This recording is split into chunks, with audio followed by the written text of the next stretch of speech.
ئەگەرچی رووسیا لە سەرەتای جەنگە درێژخایەنەکەیەوە لەگەڵ ئۆکرانیا پشتی بە درۆنی شاهیدی ئێرانی دەبەست، بەڵام ئێستا پێناچێت شاهید ئەو کاریگەریەی مابێت. رووسەکان لەسەر شێوازی درۆنی شاهید درۆنێکی دیکەیان بە ناوی گیراند و دروست کردووە.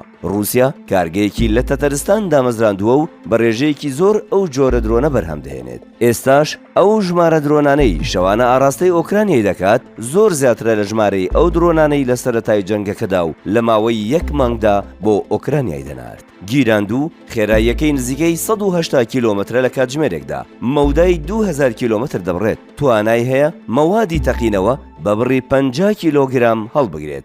ئەگەر موشەکە بالیستی و موشەکەکانی دیکەی رووسیا تێچوویان بگاتە ملیۆنان دۆلار، ئەوە دروستکردنی هەر درۆنێکی گیراندوو کە لە بەرگیراوی شاهیدی ئێرانیا تەنیا 25 تاوەکو 40,000 دۆلاری تێدەچێت. سەرباری سزاکانی ئەوروپا کەناردنی هەندێک کاڵاو پێداویستیان بۆ رووسیا قەدەغە کردووە، بەڵام پێدەچێت پێکاتەکانی گیراندوو ڕێگەی خۆیان بۆ رووسیا دۆزی بێتەوە و خۆیان لە سزاکان دزی بێتەوە. ئۆکرانیەکان دەڵێن هەر کاتێک درۆنێکی گیراندوو دەخەنە خوارەوە تەماشای پێکهاتەکەی دەکەن، سەریان دەسوڕمێت لەوەی هەندێک پێکهاتەی ئەوروپی لە دروستکردنی درۆنەکەدا بەکارهێنراون کە نەدەبوو بگاتە دەستی رووسەکان.